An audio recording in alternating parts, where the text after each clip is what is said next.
اعوذ باللہ من الشیطان الرجیم بسم اللہ الرحمن الرحیم۔ پیغمبر اسلام میں ہماری گفتگو ہو رہی تھی کہ تیسرے طریقے کے بارے میں، جس میں کہا گیا تھا کہ نبی کی پہچان کے طریقوں میں سے ایک طریقہ کیا ہے کہ پچھلا نبی یا گزشتہ انبیاء نے اس کے بارے میں کیا دی ہو، بشارت دی ہو۔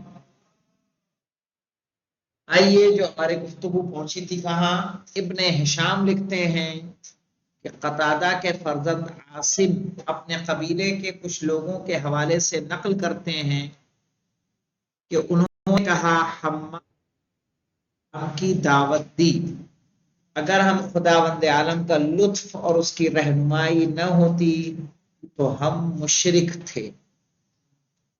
اور بعض اہل کتاب یہودی جو علم و آگہی سے بہرہ مند تھے اور اس سے تہی دست تھے، لیکن ہمیشہ ہمارے اور ان کے درمیان ظلم و ستم ہو رہے تھے، جب وہ لوگ ہمارے برے افعال دیکھتے تو کہتے موعود پیغمبر کے مبعوث ہونے کا زمانہ قریب ہے، جب وہ مبعوث ہو جائیں گے تو ہم تمہیں قوم عاد اور ارم کی مانند قتل کر ڈالیں گے۔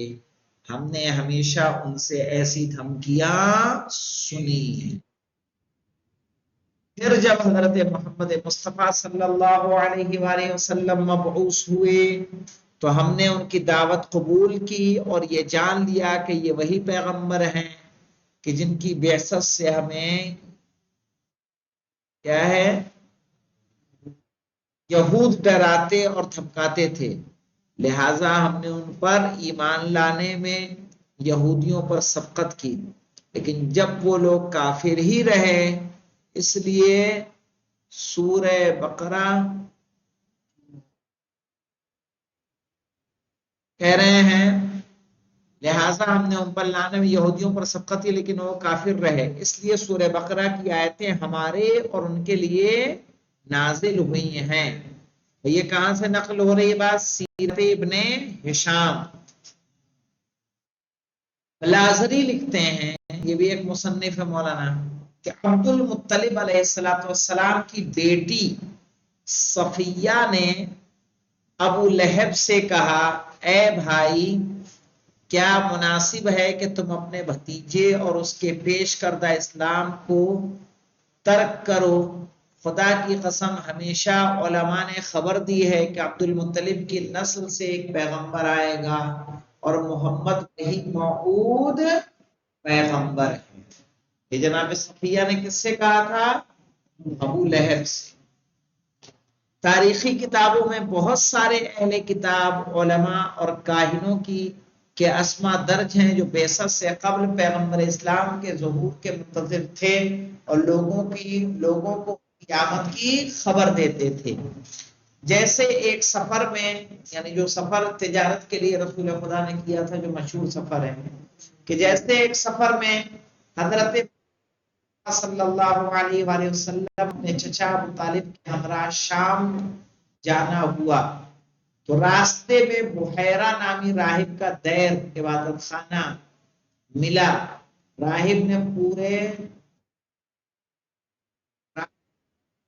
قافلے کو مہمان کیا، اور جب اس نے حضرت محمد صلی اللہ علیہ وآلہ وسلم میں بالا تر علامتیں دیکھی تو ان کے چچا سے سوال کیا اور پر ان سے کہا کہ اپنے بھتیجے کو وطن واپس کرو اور اسے یہودیوں کے خطرے سے محفوظ۔ خدا کی قسم اگر اسے دیکھ کر پہچان گئے تو کیا کر دیں گے؟ ہلاک کر دیں گے۔ تمہیں معلوم ہونا چاہیے کہ تمہارا یہ بھتیجا عالی شان اور عظیم مرتبے پر فائز۔ یہ کس نے کہا؟ ایک یہودی نے۔ صحیح ہے، آپ کو دیکھ کے کہہ رہا ہے وہ کہ یہ نبی ہیں، ظاہر ہے یعنی ان کی کتابوں میں کچھ علامتیں بتائی گئی ہوں گی، جو نشانیاں وہ پا رہا تھا، ان نشانیوں کے بنا پہ اس نے ان کو کیا کہا؟ رسول کہا۔ ایک عیسیٰ نامی راہب کہتا تھا جو مختلف علوم و فنون کا ماہر ہر سال ایک بار مکے آتا اور لوگوں سے ملاقات کرتا تھا۔ ایک سال اس نے لوگوں سے کہا، اے اہل مکہ، قریب تمہارے درمیان ایک ایسا بچہ پیدا ہوگا جس کے سامنے عرب و عجم سر جھکائیں گے۔ اس کا وقت قریب آ چکا ہے، جو اس پر ایمان لائے وہ اپنی مراد کو پہنچے، جو اس کی مخالفت کرے وہ نادان اور جاہل ہے۔ خدا کی قسم میں اس کے انتظار میں ہوں۔ محمد سلمہ کہتے ہیں کہ بنی عبد الاشہل طائفے میں یوشا نامی ایک یہودی تھا۔ میں نے بچپن سے اسے کہتے سنا ہے کہ وہ کہہ رہا تھا کہ اس وقت آ گیا ہے، اس کا گھر کعبے سے ایک پیغمبر مبعوث ہو، لہذا جو اس سے چاہے کہ اس کی تصدیق کرے۔ پھر اس کے بعد رسول اسلام کی بعثت تک زندہ رہا اور مسلمان ہو گیا، لیکن ان یہودیوں نے اسلام لانے سے انکار کر دیا، جس کا باعث صرف و صرف کیا تھا؟ حسد تھا، ورنہ علامتیں کیا تھیں؟ یہودیوں کے یہاں بھی موجود تھی۔ صحیح ہے، ان کے بزرگوں نے ان کی کتابوں میں ذکر ہوئی تھی، لیکن انہوں نے کیا کیا؟ اس ڈھونڈ کے تلاش کیے۔ صحیح ہے، یہاں پہ جب آپ دیکھیں گے کہ علامتیں جو موجود تھیں، تو علامتیں موجود ہونے کے بعد یہودیوں کے ہاں تھیں، عیسائیوں کے ہاں موجود تھیں، بشارتیں موجود تھیں، تو جو لوگ ان علامتوں سے واقف تھے جب وہ رسول خدا کو دیکھتے تھے تو ان کی رسالت کا اقرار کرتے تھے۔ جب رسول خدا نے شام کا سفر کیا تھا تو شام کا سفر کس عمر میں کیا تھا؟ کہ 40 کی عمر میں کیا تھا۔ 40 کی عمر میں تو کیا ہوئے تھے؟ مبعوث با رسالت ہوئے تھے، نوجوانی کا عالم تھا آپ کا۔ صحیح ہے، ابھی جوانی میں قدم رکھ رہے تھے جب وہ گئے تھے، بچپنے کا انہیں تقریباً نہیں، پہلے جو تجارت کے لیے گئے ہوں تو نوجوانی میں گئے ہیں، جب اپنے چچا کے ساتھ گئے تو بچپنے کا عالم ہے آپ کا، تو جب خود تجارت کرنے گئے ہیں تب نوجوانی میں قدم رکھا ہے، لیکن جو پہلا سفر کیا ہے وہ اپنے چچا کے ساتھ کیا ہے؟ آپ کے بچپنے کا عالم ہے۔ لیکن آپ کو دیکھنے کے بعد وہ کہہ رہے ہیں کہ یہ کیا ہے؟ نبی ہیں، لیکن اس تمام علامتوں کے بعد، اسی لیے قرآن نے، ہم نے کل آیت پڑھی تھی، یہاں پڑھی تھی کہیں اور، کہ وہ لوگ رسول کو اس طرح سے جانتے ہیں جیسے اپنے بچوں کو جانتے ہیں، لیکن پھر بھی وہ رسول کی رسالت کا اقرار نہیں کرتے۔ عاصم ابن عمرو کہتے ہیں کہ بنی قریظہ کے ایک بزرگ نے مجھ سے کہا، کیا تمہیں ثعلبہ بن سعید اور اسد بن عبید بنی حدب کے کچھ دیگر افراد کے مسلمان ہونے کا سبب معلوم ہے؟ کیا وجہ تھی مسلمان ہونے کی؟ میں نے کہا نہیں۔ اس نے کہا، ابن حیان نامی یہودی اسلام سے چند سال قبل میرے پاس شام آیا، خدا کی قسم میں نے اس سے افضل کسی کو نہیں پایا۔ کچھ دن میرے پاس ٹھہرا رہا، جب انہوں نے میرے مرنے کا وقت قریب سمجھا تو کہا، اے یہودی جماعت، تمہیں میرے اس شہر میں قیام کی وجہ معلوم ہے؟ میں نے کہا نہیں۔ اس نے کہا، میں اس شہر میں ایک پیغمبر کے مبعوث ہونے کا منتظر ہوں اور اس کا وقت قریب ہے، نیز وہ یہاں ہجرت کر کے آئے گا، امید ہے کہ وہ مبعوث ہو اور میں اس کا اتباع کروں۔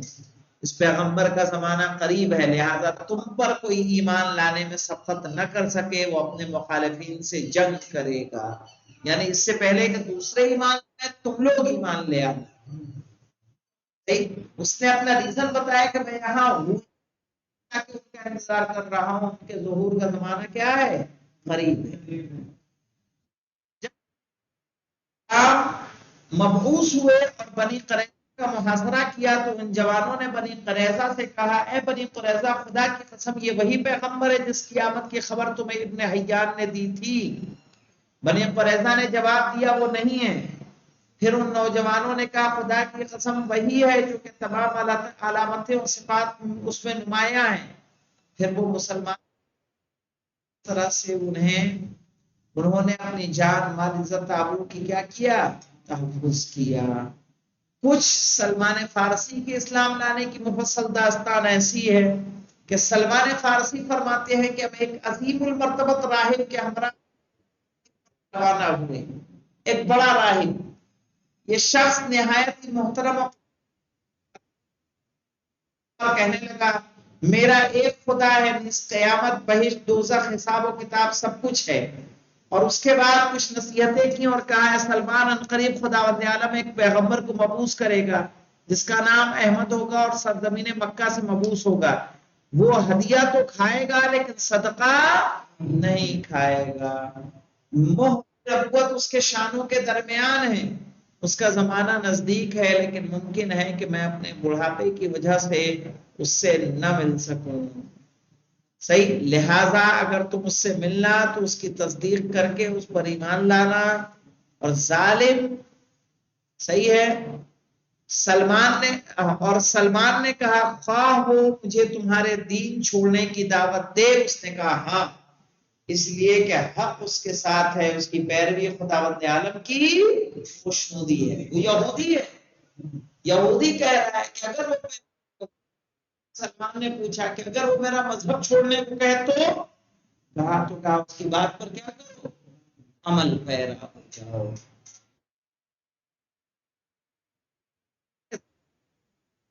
زید بن عمر فرما رہے تھے کہ میں کیسے پیغمبر کے ظہور کا منتظر ہوں جو حضرت اسماعیل اور حضرت عبد المطلب کی نسل سے ہوگا. مجھے امید نہیں ہے کہ میں اس سے مل سکوں اور اس پر ایمان لاؤں، لیکن میں اس بات پر ایمان رکھتا ہوں کہ وہ خدا کیا ہے، خدا کا رسول. سمجھ میں آیا؟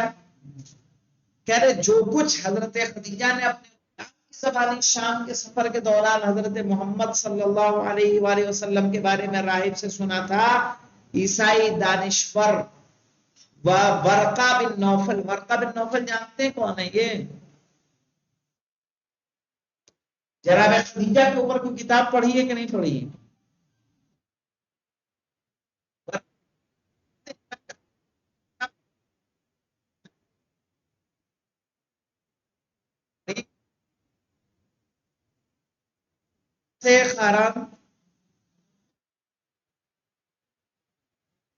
ورقہ بن نوفل یا تو جناب خدیجہ کے چچا ہیں یا چچیرے بھائی ہیں.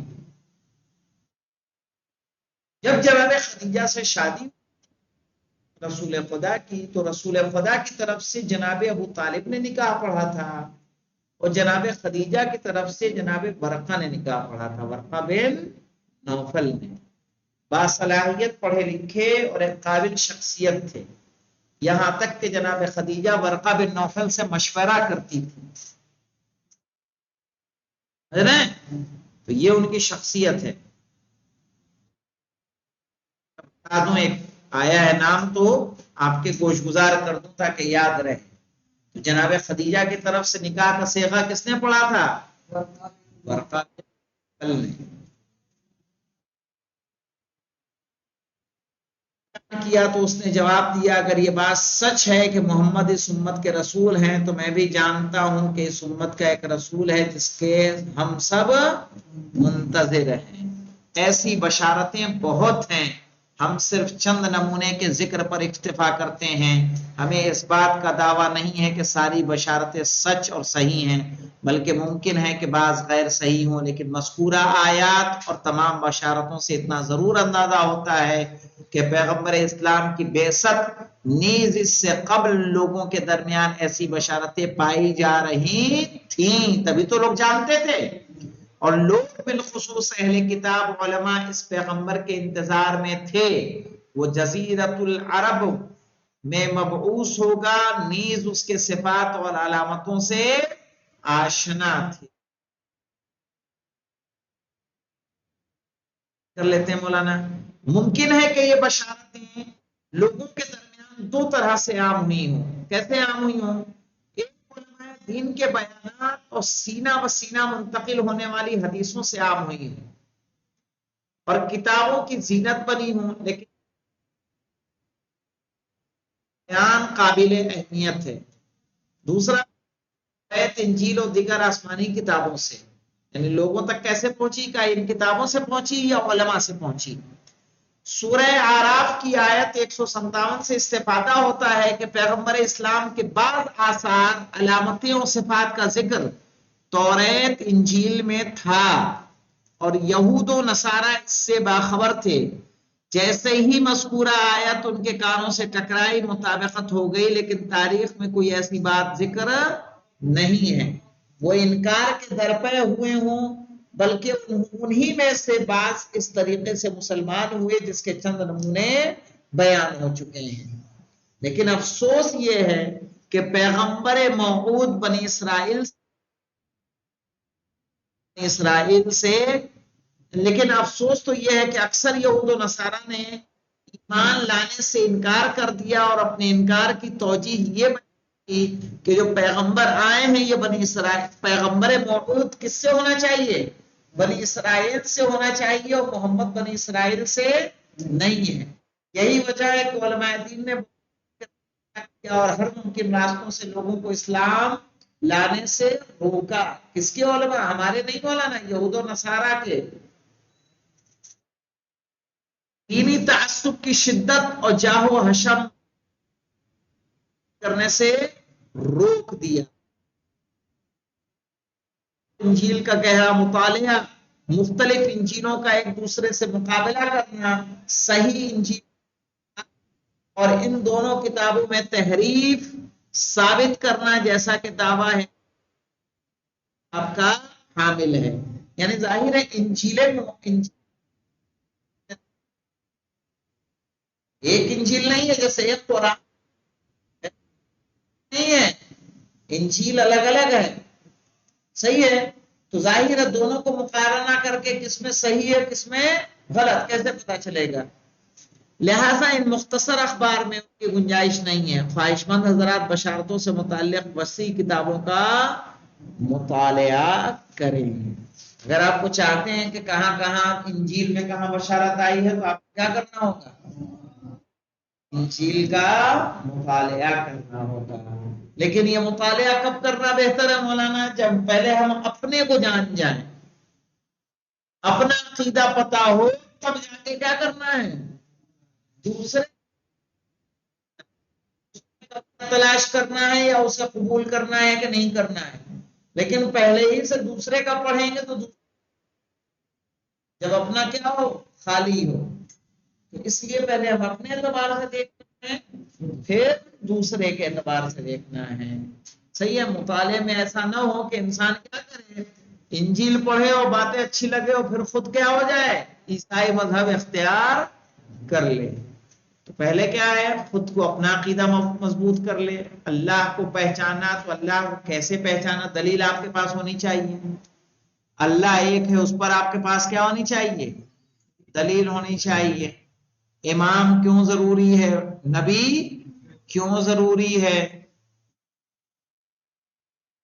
تو اس پر آپ کے پاس دلیل ہونی چاہیے. قیامت اور آخرت پر بھی آپ کے پاس دلیل ہونی چاہیے. یعنی جو اصول دین کی چیزیں ہیں وہ بنا دلیل کے تسلیم نہ کریں. کیونکہ ہم میں سے اکثر ایسے ہیں جو آبا و اجداد ہمارے باپ دادا شیعہ تھے تو ہم بھی کیا ہیں؟ شیعہ ہیں. صحیح ہے، ہمارے پاس نہ یہ دلیل ہے کہ امام کیوں ضروری ہے، نبی کیوں ضروری ہے، اللہ کیوں ہے، کیا ہے، اس کی قوت و طاقت کیا ہے. تو انشاءاللہ غور کیجئے اور جواب کل کریں گے. اور اس سے بعد ہم لوگ ایک نیا درس پیغمبر اسلام اور اعجاز کو شروع کریں گے. الحمدللہ رب العالمین.